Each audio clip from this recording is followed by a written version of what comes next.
کیا شان ہے ان کی یہ ہیں علماء، ہادی ہے رہنما یہ ہیں علماء، ہادی ہے رہنما یہ ہیں علماء۔ الحمدللہ رب العالمین والصلاة والسلام علی سید المرسلین، اما بعد فاعوذ باللہ من الشیطان الرجیم، بسم اللہ الرحمن الرحیم۔ الصلاة والسلام علیکہ یا رسول اللہ وعلی آلک واصحابک یا حبیب اللہ، الصلاة والسلام علیکہ یا نبی اللہ وعلی آلک واصحابک یا نور اللہ۔ میرے پیارے اسلامی بھائی اور مدنی چینل کے ناظرین، مدنی چینل کے پروگرام شان علم و علماء میں ایک مرتبہ پھر آپ کو خوش آمدید کہتے ہیں۔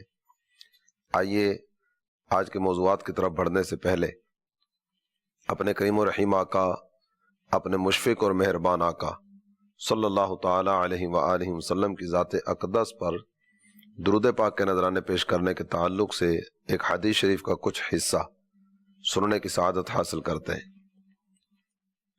اللہ کے پیارے محبوب صلی اللہ تعالی علیہ وآلہ وسلم نے ارشاد فرمایا، لیس من عبد یصلی علی الا بلغنی صوتہ حیث کان، میرا جو بھی امتی مجھ پر درود پڑھے وہ جہاں کہیں بھی ہو اس کا پڑھا ہوا درود مجھ تک پہنچتا ہے۔ سبحان اللہ۔ صلو علی الحبیب صلی اللہ تعالی علی محمد وعلی آلہ وصحبہ وبارک وسلم۔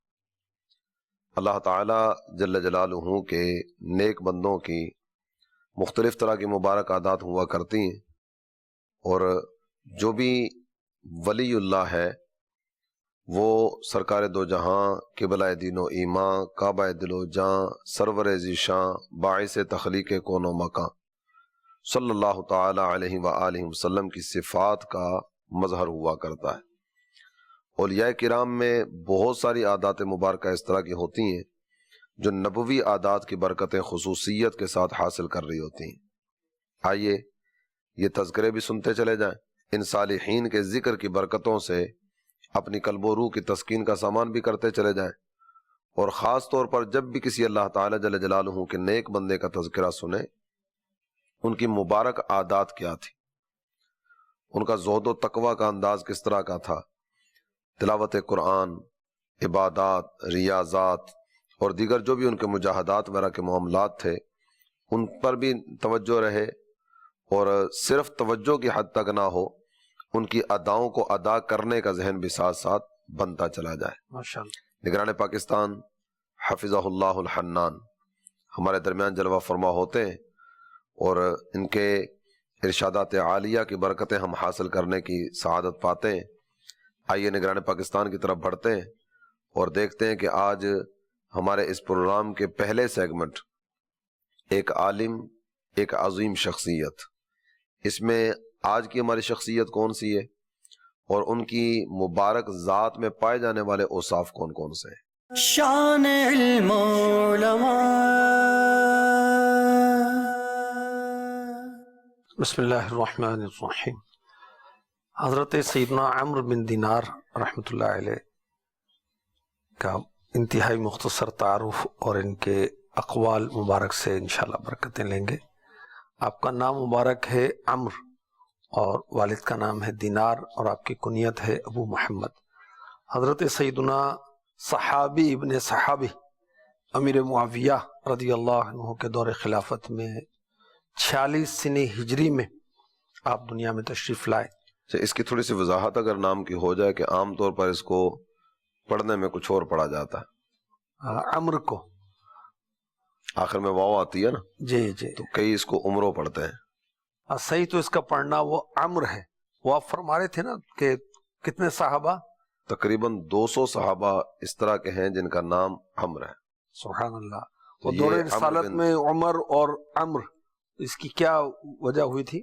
حضرت سیدنا عمر فاروق اعظم رضی اللہ عنہ کا نام نامی اس میں گرامی عمر تھا، تو اس سے کچھ فرق کے لیے عمرو یہ ذکر کیا گیا۔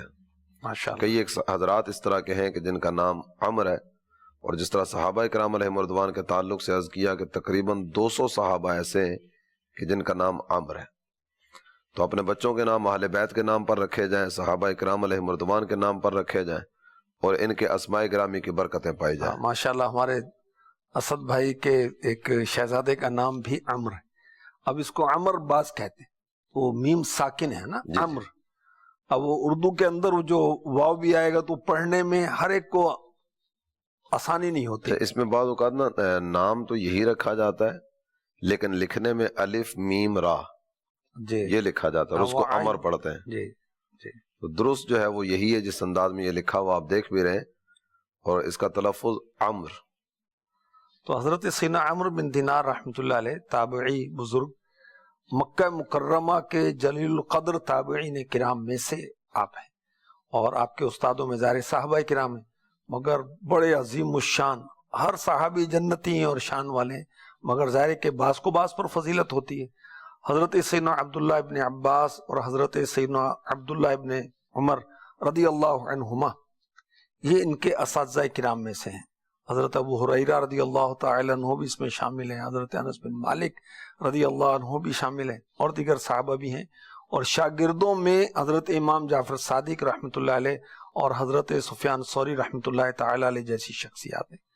آپ کا علمی مقام، آپ کے بارے میں حضرت سیدنا سفیان بن عیینہ رحمۃ اللہ علیہ جو کہ خود بہت بڑے محدث تھے، فرماتے ہیں کہ عمرو بن دینار رحمۃ اللہ تعالی علیہ حضرت سیدنا عبداللہ ابن عباس رضی اللہ عنہ کے علم کے سب سے بڑے عالم، اور انہیں تو پیارے آقا علیہ الصلوۃ والسلام کی دعا حاصل تھی. آپ کو علم کا خزانہ کہا گیا، اور آپ کو کے بارے میں یہ کہا گیا، حضرت سیدنا امام زرعہ رحمۃ اللہ علیہ فرماتے ہیں کہ آپ ائمہ مجتہدین میں سے تھے. اور اعلی حضرت رحمۃ اللہ تعالی علیہ کی بات یاد آ رہی ہے جو مدنی مذاکرے میں امیر علیہ سنت سے چند بار سنی، کہ اسلام میں 100 سے کچھ زیادہ مجتہد ہوئے، اور سبحان اللہ ان میں سے ایک حضرت عمرو بن دینار رحمۃ اللہ تعالی علیہ بھی ہیں. اور ایک بزرگ حضرت سیدنا عبداللہ بن ابی نجیح رحمۃ اللہ علیہ فرماتے ہیں کہ ہمارے پاس حضرت سیدنا عمرو بن دینار سے بڑا عالم موجود نہیں، بہت بڑے عالم، بہت بڑے مجتہد، اور مکہ مکرمہ کے جلیل القدر تابعی ہیں، اور اوصاف کیسے شاندار ہیں. سبحان اللہ. تہجد گزار، دنیا سے بے رغبت ہیں، مسجد سے بہت محبت فرماتے تھے. اب اللہ کرے کہ ہمیں بھی مسجد سے محبت ہو جائے تو ایمان کی علامت ہے. اور ایک بندہ مومن کے لیے کہا گیا کہ جیسے مچھلی کو پانی میں سکون ملتا ہے تو مومن کو مسجد میں سکون ملتا ہے. المؤمن فی المسجد کالسمک فی الماء، یہ قول ہے، حدیث ہے، قول ہے، یہ قول ہے. اور اللہ پاک کا پسندیدہ بندہ بننے کا ایک ذریعہ یہ بھی ہے کہ ہم مسجد سے محبت کریں. اس میں تھوڑا سا فرق ذکر کیا گیا نا، ایک تو یہ مومنین کا ذکر کیا گیا، دوسرا منافقین کا ذکر کیا گیا، کہ وہ جیسے پرندہ پنجرے کے اندر ہوتا ہے. المنافق فی المسجد کالطیر فی القفص، اللہ کی پناہ. جس طرح پرندہ جو ہی دروازہ کھولے نا تو یکدم پھر کر کے اڑ جاتا ہے. تو بلا وجہ مسجد سے نکلنا نہیں چاہیے. فوراً کچھ دیر بیٹھیں، ذکر اذکار کریں، نفلی اعتکاف کر کے بیٹھے رہیں، کچھ تلاوت کر لیں، کچھ ذکر اذکار کریں. اور اس پر 2 مقامات قرآن پاک کے توجہ میں آ رہے ہیں ابھی. یا ایھا الذین آمنوا اذکروا اللہ ذکرا کثیرا وسبحوہ بکرۃ واصیلا، یہ ایمان والوں کو فرمایا گیا، اے ایمان والو اللہ کو بہت زیادہ یاد کرو اور صبح و شام اس کی پاکی بیان کرو. سبحان اللہ. یہ تذکرہ ایمان والوں کا ہے. اور منافقوں کا تذکرہ کرتے ہوئے قرآن کہتا ہے یراؤن الناس ولا یذکرون اللہ الا قلیلا. اولاً تو اللہ کی عبادت کی طرف آتے نہیں ہیں، اور جو کچھ کرتے بھی ہیں وہ صرف اور صرف ریاکاری اور دکھاوے کے لیے. استغفر اللہ. ولا یذکرون اللہ الا قلیلا، اللہ کو بہت تھوڑا یاد کرتے ہیں. ایمان والوں کو جو فرمایا جا رہا ہے وہ پیش نظر رہے، اور منافقین کے بارے میں جو بات ذکر کی جا رہی ہے وہ توجہ میں رہے. کاش اللہ کا فضل ہے کہ ہم ایمان والے ہیں، تو ہمیں اذکر اللہ ذکرا کثیرا اسی پر عمل کرنا چاہیے. اللہ اللہ اللہ اللہ اللہ اللہ اللہ اللہ اللہ اللہ اللہ اللہ اللہ اللہ اللہ طاہران جینا میں تیری گفتگو، طاہران جینا میں تیری گفتگو، گیت تیرے ہی گاتے ہیں وہ خوش گلو، کوئی کہتا ہے ہم، کوئی کہتا ہے ہم، اور سب کہتے ہیں لا شریک لہ، اللہ اللہ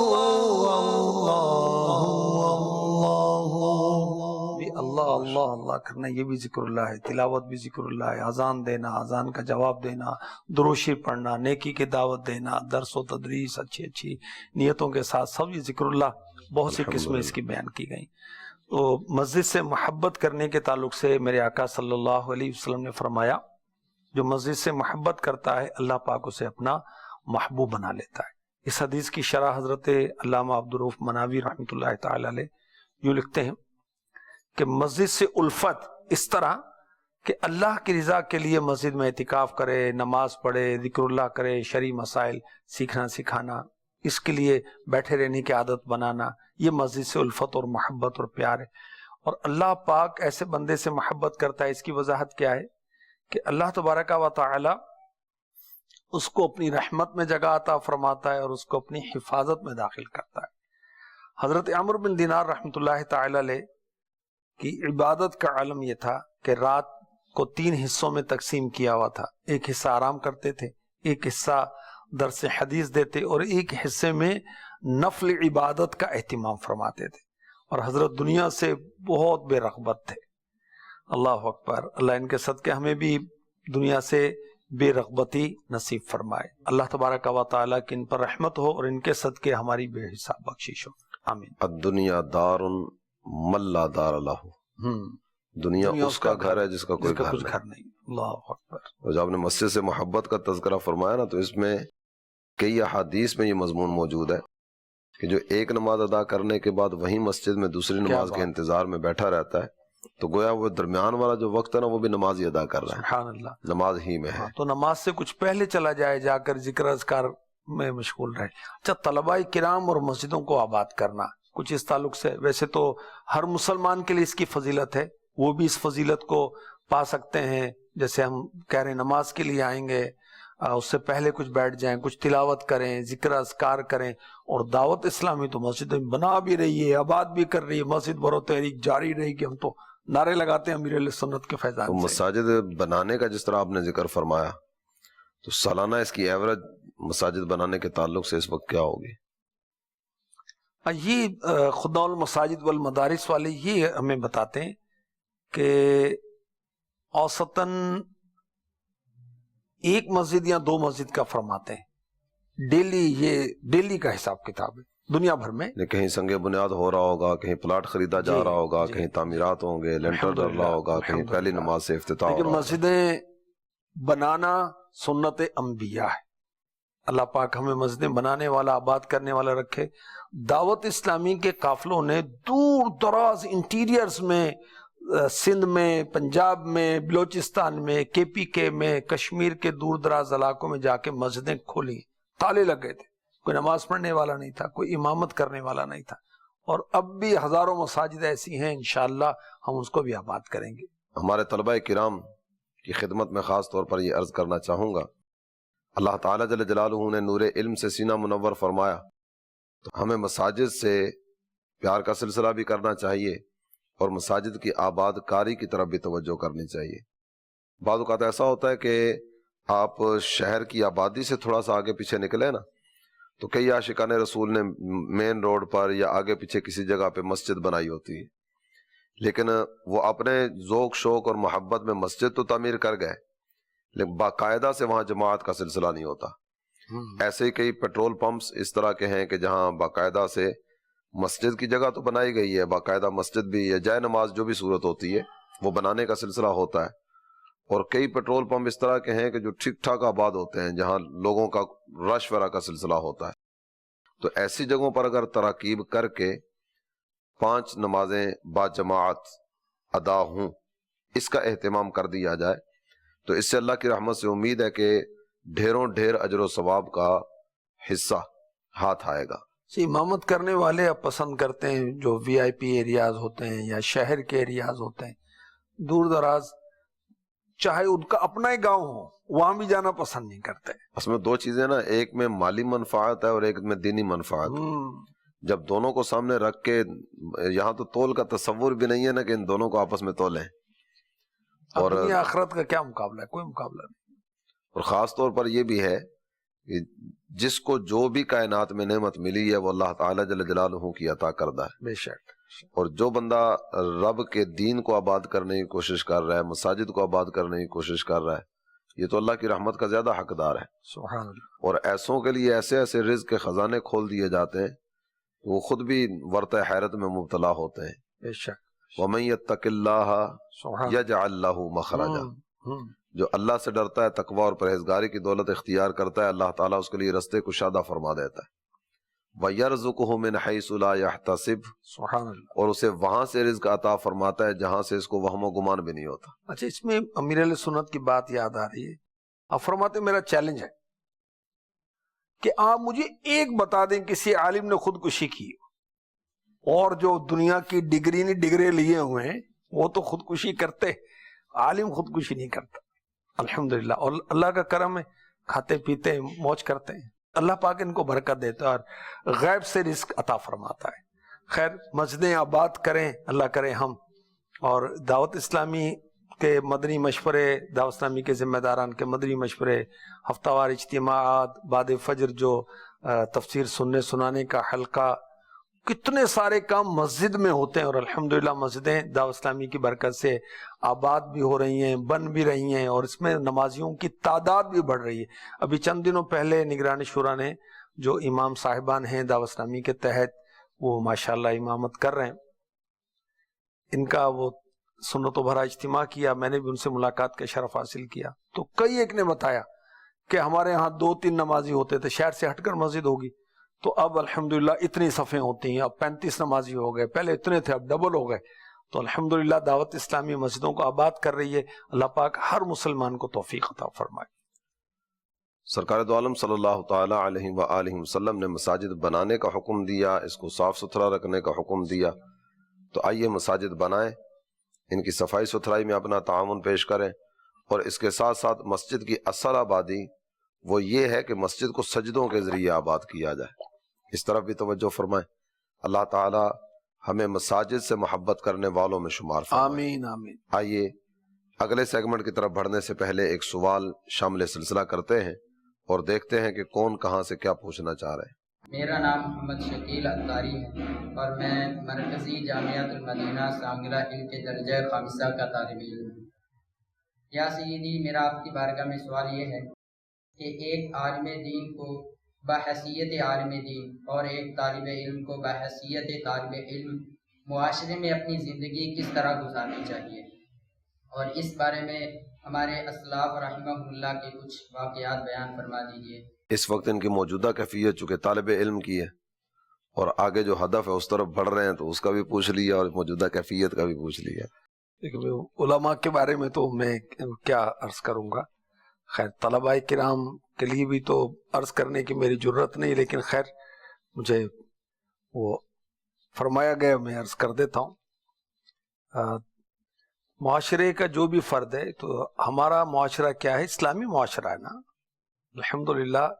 مسلمان جہاں بھی ہو علم و عمل کا پیکر ہونا چاہیے، مسلمان جہاں بھی ہو، وہ مدرسے میں ہو، وہ جامعہ میں ہو، وہ آفس میں ہو، وہ یونیورسٹی میں ہو، وہ کالج میں ہو، وہ شادی میں ہے، وہ غمی میں ہے، وہ گھر میں ہے، وہ دفتر میں ہے، وہ دوستوں میں، وہ علم و عمل کا پیکر ہو، اللہ اور اس کے رسول کے ارشادات کے مطابق زندگی گزارے، اس کے اخلاق اچھے ہونے چاہیے۔ ایک دینی طالب علم ہے تو اس کو ظاہراً بھی صاف ستھرا ہونا چاہیے، باطناً بھی صاف ستھرا ہونا چاہیے، ظاہر بھی اچھا ہو، باطن بھی اچھا ہو، زبان بھی اچھی ہو، نظر بھی اچھی ہو، نیت بھی اچھی ہو، عمل بھی اچھے ہوں۔ تو کیونکہ امیر علیہ سنت تربیت فرماتے ہیں کہ سفید کپڑے پر جو دھبا لگے گا نمایاں ہوگا. تو بعض نادان جو ہیں نفس و شیطان کے چکر میں آ کر دینی لوگوں کو وہ ٹارگٹ کرتے ہیں، ہٹ کرتے ہیں، ان کے بارے میں باتیں کرتے ہیں. اگر کسی دینی طالب علم میں کمزوری نظر آئی تو شیطان اس کو زیادہ ہائی لائٹ کرتا ہے. اس لیے دینی طلباء کو اور بھی زیادہ محتاط ہونا چاہیے. اور دینی طالب علم ہیں تو گھر کے اندر ان کو کیسا ہونا چاہیے، گھر کا ماحول دینی ماحول بنانے کی کوشش کریں. معاشرے کے اندر آپ ایسے ہوں کہ سبحان اللہ آپ کی وجہ سے لوگ نمازی بنیں، آپ کی وجہ سے لوگ با اخلاق ہو جائیں، دیندار ہو جائیں، جامعۃ المدینہ میں آ جائیں، دین کی طرف آئیں، مسجد کی طرف آئیں. اللہ کرے کہ ہمارے سارے طلباء وہ ایسے ہو جائیں. اب چونکہ جامعۃ المدینہ دعوت اسلامی کے تحت چل رہے ہیں تو جامعۃ المدینہ کے طلباء کو دعوت اسلامی والا بھی ہونا چاہیے. کوئی نہ کوئی مدنی کام کی، دینی کام کی ذمہ داری بھی ہو. انہیں مدنی مذاکرہ دیکھنے والا ہونا چاہیے، ہفتہ وار اجتماع میں شرکت کرنے والا ہونا چاہیے. جب جب موقع ملے تو انہیں مدنی چینل بھی دیکھنا چاہیے. دینی کاموں کی حسب صلاحیت ذمہ داری بھی لینی چاہیے. موقع ملے تو امامت کریں، اللہ پاک توفیق دے، مؤذن بن جائیں، کہیں دین کی خدمت کریں. یہ طلب علم کا سلسلہ جاری ہے، اور علم حاصل کرتے کرتے جس درجے کا انہوں نے بات کا ذکر کیا کہ عالم بنیں گے، جو چیزیں ابھی طبیعت کا حصہ بنیں گی تو یہاں سے سند فراغت لینے کے بعد بھی وہ چیزیں طبیعت میں شامل رہیں گی. کوئی ایسا سلسلہ نہیں ہوتا کہ کوئی بٹن والی صورت ہو کہ سوئچ آن کر دیا تو آپ یہ بن گئے اور سوئچ آف کر دیا تو آپ وہ بن گئے. ابھی سے جن چیزوں کو اپنی ذات پر نافذ کریں گے، یہاں سے پڑھ کر فارغ ہونے کے بعد بھی آپ اسی راہ پر چلتے چلے جائیں گے. ماشاءاللہ. اور عالم کی جو شان قرآن نے ذکر کی ہے وہ ہمارے پیش نظر ہونی چاہیے. انما یخش اللہ من عبادہ العلماء، سبحان اللہ کے بندوں میں اللہ سے ڈرنے والے وہ لوگ ہیں جو علم والے ہیں. تو تقوی کی دولت کی طرف بڑھیے، خوف خدا کو اپنی علامت بنائیے. سرکار دو عالم صلی اللہ تعالی علیہ وآلہ وسلم کی سیرت طیبہ اس کو پیش نظر رکھیے، اور راہ علم کے مسافر بھی بنے، راہ تقوی کے مسافر بھی بنے. ماشاءاللہ. جوں جوں یہاں درجات بڑھتے چلے جائیں، آپ اللہ سے ثانیہ، ثانیہ سے ثالثہ، ثالثہ سے رابعہ، یوں درجات طے کرتے ہوئے آگے بڑھ رہے ہوتے ہیں. تو اللہ کرے کہ اس کے ساتھ ساتھ تقوی کے درجات بھی بڑھتے چلے جائیں. سرکار دو عالم صلی اللہ تعالی علیہ وآلہ وسلم کی محبت اور محبت الہی کے درجات بھی بڑھتے چلے جائیں. اللہ تعالیٰ توفیق عمل نصیب فرمائے. آمین. ہمارے اس سیگمنٹ کا وقت اپنے اختتام کو پہنچا. آئیے اگلے حصے کی طرف بڑھتے ہیں، اور ہمارا اگلا حصہ ہے نمایاں کارکردگی والے طلباء اور اساتذہ. ہمارے مرکزی جامعۃ المدینہ صحرائے مدینہ ملتان شریف کے استاد محترم ہیں مولانا خضر حیات مدنی. اللہ تعالیٰ جل جلالہ ان کو سلامت رکھے اور خوب آمین. خوب برکتیں عطا فرمائے. آمین. امیر اہل سنت کی تصنیف لطیف فیضان سنت کا ایک باب ہے فیضان نماز. فیضان نماز، نماز کے تعلق سے الحمدللہ ثم الحمدللہ بہت پیاری کتاب ہے. جی. تو انہوں نے مسجد میں درسن فیضان نماز مکمل کی. واہ. آپ ان کے لیے دعا بھی فرما دیں، اللہ تعالیٰ ان کو خیر و برکت عطا فرمائے. اور ہمارے طلباء، ہمارے اساتذہ، مدنی چینل کے ناظرین، ہمارے استاد محترم مولانا خضر حیات مدنی صاحب ان کی زیارت بھی کر لیں. یقیناً وہ خوش نصیب ہیں جن کو اللہ تعالیٰ جل جلالہ نے دین سیکھنے اور دین سکھانے کے لیے قبول فرمایا. یہ مسجد درس، چوک درس، گھر درس، یہ دین سیکھنے سکھانے ہی کا ایک ذریعہ ہے. ماشاءاللہ. بہت بہت مبارک ہو خضر حیات بھائی آپ کو. اللہ پاک آپ کے درجات بلند فرمائے، آپ کے ذوق شوق میں اور ترقی ہو. وہ امیر علیہ سنت کا شعر، تمہیں اے مبلغ یہ میری دعا ہے، کیے جاؤ طے تم ترقی کا زینہ. اللہ پاک قبول فرمائے. آمین. ہمارے دیگر اساتذہ اور طلبہ کرام، مدنی چینل کی اسکرین پر آپ نمبر دیکھ رہے ہوں گے. اپنے دینی کاموں کی کارکردگی اس نمبر پر آپ شیئر فرما سکتے ہیں، اور اپنے اراکین مجلس کے ذریعے بھی اپنی کارکردگی ہمیں بھجوا سکتے ہیں. ممکنہ صورت میں انشاءاللہ شان علم و علماء پروگرام میں آپ کے مطالعے کی کارکردگی، آپ کے درود پاک پڑھنے کی کارکردگی، تلاوت قرآن کی کارکردگی، 12 دینی کاموں کی کارکردگی انشاءاللہ یہاں مدنی چینل کے ناظرین کی خدمت میں پیش کرنے کی کوشش کی جائے گی۔ ہمارا یہ مرحلہ بھی اپنے اختتام کو پہنچا، ابھی اگلے سیگمنٹ کی طرف بڑھیں گے، اور ہمارا اگلا سیگمنٹ ہے دعوت اسلامی کے شعبہ جات۔ اے دعوت اسلامی تیری دھوم مچی ہے۔ دعوت اسلامی کے یوں تو الحمدللہ 20 شعبہ جات ہیں۔ آئیے نگران پاکستان کی خدمت میں ایک مرتبہ پھر حاضری دیتے ہیں اور دیکھتے ہیں کہ آج کس شعبے کا تعارف ہمارے سامنے پیش کیا جائے گا۔ دعوت اسلامی کے 80 شعبہ جات کم و بیش اس وقت قائم ہیں، اور پہلے ہم 106 107 کہتے تھے، بعض شعبوں کو بعض میں مرج کیا گیا ہے، ضم کیا گیا ہے، اس کے بعد یہ 80، یعنی کام تو وہ تمام شعبے کر رہے ہیں، لیکن بعض کو بعض میں، جیسے مدرسۃ المدینہ جز وقتی، کل وقتی، رہائشی، بچوں کا، بچیوں کا، یہ الگ الگ گنتے تھے، تو اب اس کو ہم نے گنتی کے لحاظ سے ایک ہی شمار کیا، جامعۃ المدینہ للبنین للبنات، اب جامعۃ المدینہ فار گرلز، جامعۃ المدینہ فار بوائز، تو اس کو ایک گنتی کے لحاظ سے ہم نے ایک ہی کر دیا ہے۔ یعنی اجمالاً بیان کریں گے تو 80، اور اس کی تفصیل میں جائیں گے تو وہی جو پہلے تھے وہی ہیں، وہی ہیں، اور اس کو مزید تفصیل سے بیان کریں گے تو کئی سو ہو جائیں گے، ان کے ذیلی شعبہ جات بھی جو ہیں۔ نہیں، ہم جامعۃ المدینہ کی بات کریں نا، تو جامعۃ المدینہ کے جو ذیلی شعبہ جات چل رہے ہیں یہ بھی تقریباً 12 کے آس پاس ہوں گے۔ ٹھیک ہے، اب ہر ایک کے 12 15 تو کتنے ہو جائیں گے۔ خیر، رابطہ برائے ٹرانسپورٹ ڈپارٹمنٹ شعبے کا آج کچھ تعارف اجمالاً یعنی مختصراً ان شارٹ عرض کروں گا۔ ٹرانسپورٹ یعنی airlines, airports, railway, public اور پرائیویٹ ٹرانسپورٹ، گڈس ٹرانسپورٹ یعنی ٹیکسی، موٹر سائیکل سٹینڈ وغیرہ، ٹرک اڈے، ورکشاپ، اسپیئر پارٹس کی دکانیں، مارکیٹیں، شو رومز، یہاں اس کام کے ساتھ جو افراد وابستہ ہیں انہیں اپنی اور ساری دنیا کے لوگوں کی اصلاح کا پیغام دینے کے لیے شعبہ قائم کیا گیا ہے۔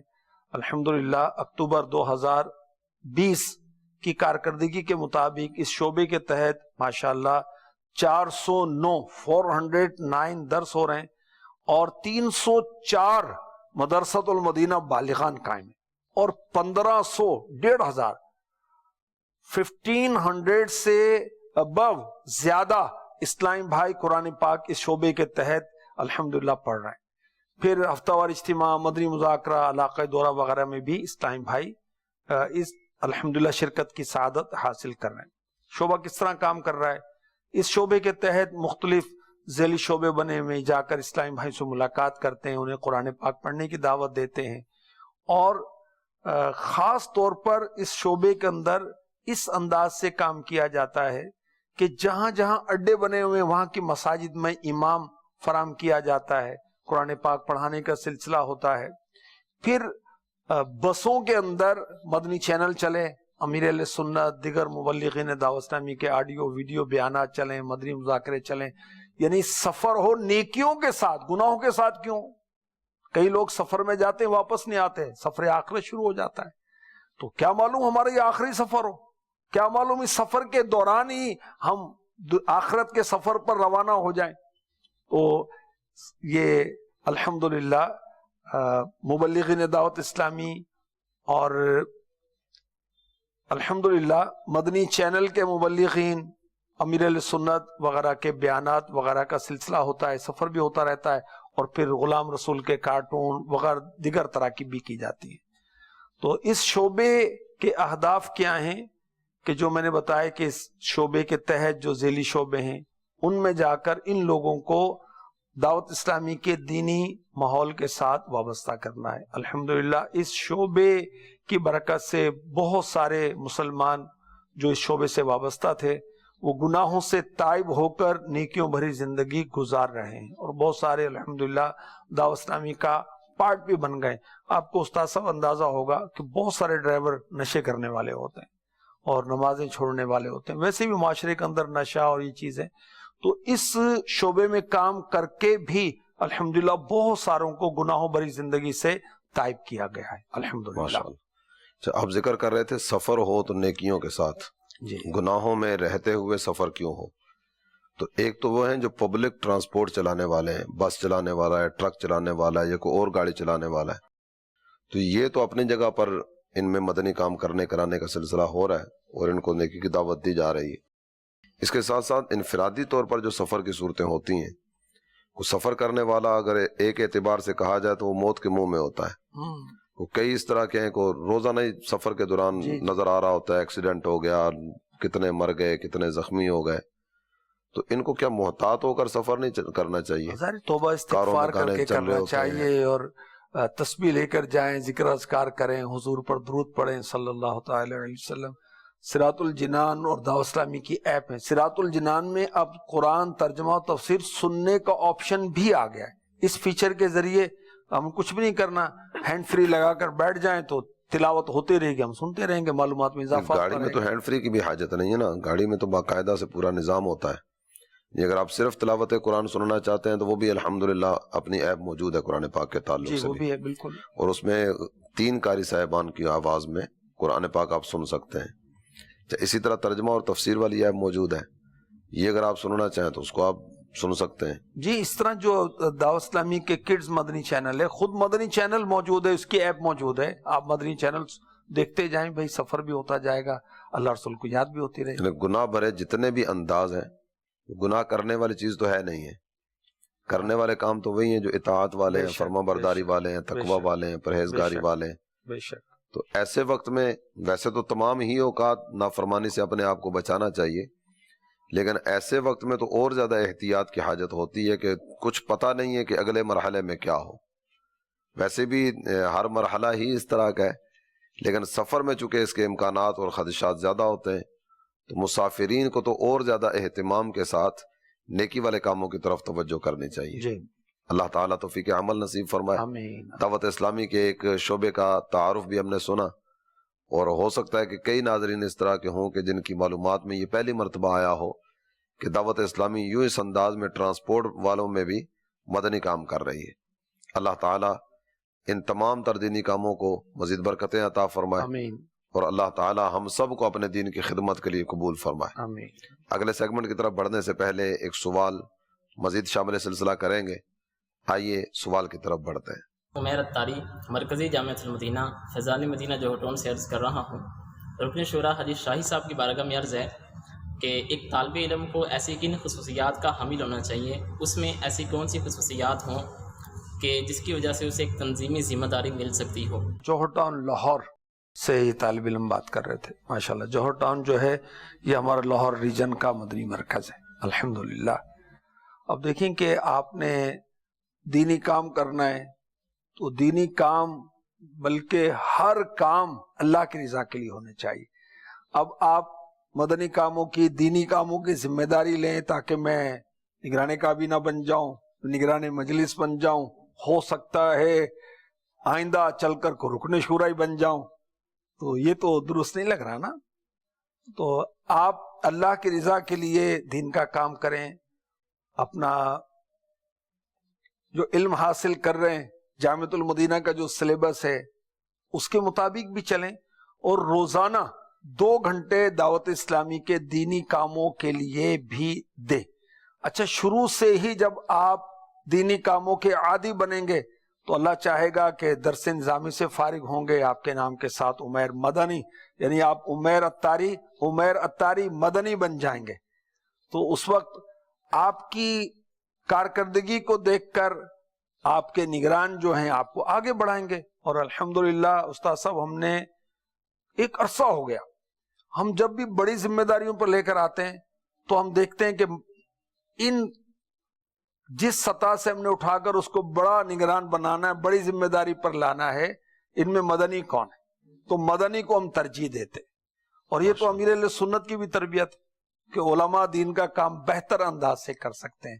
تو اللہ وہ دن دکھائے کہ دعوت اسلامی کی ہر اہم پوسٹ پر، ہر اہم ذمہ داری پر مدنی اسلامی بھائی آج امیر اہل سنت کے وہ پیارے انداز کے آؤ اور میری دعوت اسلامی پہ قبضہ کر لو۔ جی، آپ کی محبت علماء سے، اور آپ نے دیکھی، ہم نے بھی دیکھی ہے کہ علماء پر امیر اہل سنت کی کتنی شفقت ہے۔ خود ان کے امیر اہل سنت کے مرید ہیں، مگر ان کے آنے پر آپ کھڑے ہو جاتے ہیں، نیچے نہیں بیٹھنے دیتے، ان کو صوفہ پیش کرتے ہیں، ان کو چیئر پیش کرتے ہیں الحمدللہ۔ تو ہدف بنا کر کے میں تنظیم ذمہ دار بن جاؤں، تو اس طرح تو کام نہیں کرنا چاہیے۔ ہاں، اچھی نیت ہے وجعلنا للمتقین اماما، یا اللہ مجھے متقیوں کا امام بنا، اس لیے کہ میرا ثواب زیادہ ہو، یا اللہ میں تیرے دین کی خدمت زیادہ کروں، میں تیرا قرب حاصل کروں۔ اچھی اچھی نیتوں کے ساتھ شروع سے ہی، جیسے میں نے کچھ عرض کیا، آپ مدنی کام کرنے کی عادت بنائیں گے تو انشاءاللہ ترقی کرتے چلے جائیں گے۔ نہیں، منصب کے حصول کے لیے نہ کیا جائے، پھر منصب اگر مل جائے تو ایک ضمناً چیز ہوگی، اصل چیز جو ہے وہ تو نیکی کی دعوت عام کرنا۔ آپ ماشاءاللہ رکن شورا ہیں، مدنی بھی ہیں، تو آپ نے کیا اس لیے کوئی تنظیمی ذمہ داری لینے کے لیے درس نظامی کیا تھا اور مدنی کاموں کی ذمہ داری لی تھی؟ اس وقت جو چیز پیش نظر تھی وہ تو علم اور دعوت اسلامی کے مدنی ماحول میں چونکہ عمل کا جذبہ بھی ملتا ہے، جی تو یہی چیزیں لے کر آئے تھے، الحمدللہ۔ اور پھر وہ جو سلسلہ چلتا رہا وہ آپ کی سب نظروں میں ہی ہے۔ اللہ رسول کا کرم۔ یہاں اس میں ایک چیز کی طرف مزید توجہ دلانا چاہوں گا کہ عمارت کی پیشانی پر نظر آنے والا نقش و نگار یہ اس عمارت کی خوبصورتی کا سبب بنتا ہے، لیکن عمارت کی اصل جو مضبوطی ہوتی ہے نا وہ بنیاد میں جانے والے پتھر سے ہوتی ہے۔ یہ پتھر بنیاد میں چلا گیا، یہ اپنا آپ تو مٹا گیا لیکن عمارت کو مضبوط کر گیا، تو اس کو پیش نظر رکھنا چاہیے۔ اللہ کرے کہ ہمارے ذریعے دینی کام اس انداز میں ہوں کہ جو رہتی دنیا تک جاری و ساری رہیں اور ہمارے لیے صدقہ جاریہ اور ثواب جاریہ کا باعث بنتے چلے جائیں۔ رات کو یہاں مدنی مشورہ تھا فیصل آباد کے ذمہ داران کا، علاقہ نگران، ڈویژن نگران وغیرہ۔ ایک اسلامی بھائی کو نگرانی کابینہ بنایا ہے، وہ اسی سال ابھی فارغ ہوا، گل فراز مدنی۔ اور پھر بتایا مجھے کہ ان کے کابینہ کے 4 ڈویژن نگران مدنی اسلامی بھائی ہیں۔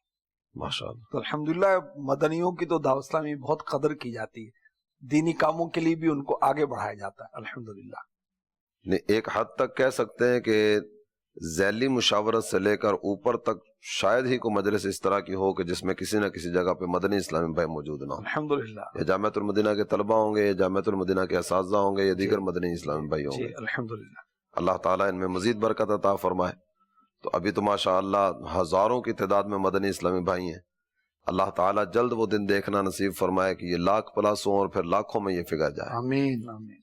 اللہ تعالیٰ جامعۃ المدینہ کو مزید برکتیں عطا فرمائے۔ ہمارے سیگمنٹ کا وقت اپنے اختتام کو پہنچا، اگلے حصے کی طرف بڑھیں گے۔ ہمارے اس پروگرام کا آخری سیگمنٹ ہے امیر اہل سنت کی حسین یادیں۔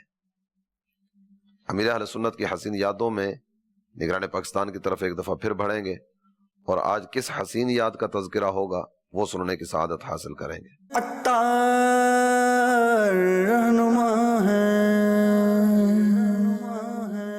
امیر علیہ سنت کی تشریف آوری فیصل آباد میں ہوئی، یہ غالباً 95-96 کی بات ہوگی، 1995 یا 96 کی۔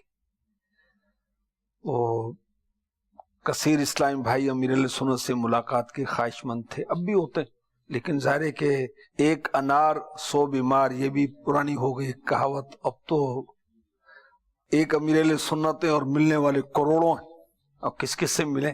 اور اب تو ظاہر ہے کہ امیر علیہ سنت کی عمر مبارک 70+ ہو گئی ہے، پھر دن رات کی مصروفیت بھی ہے، تحریری کام کا آپ کو بہت شوق رہتا ہے، اور پھر مدنی مذاکرے اور عیادتیں، تعزیتیں وغیرہ اس سلسلے چلتے رہتے ہیں۔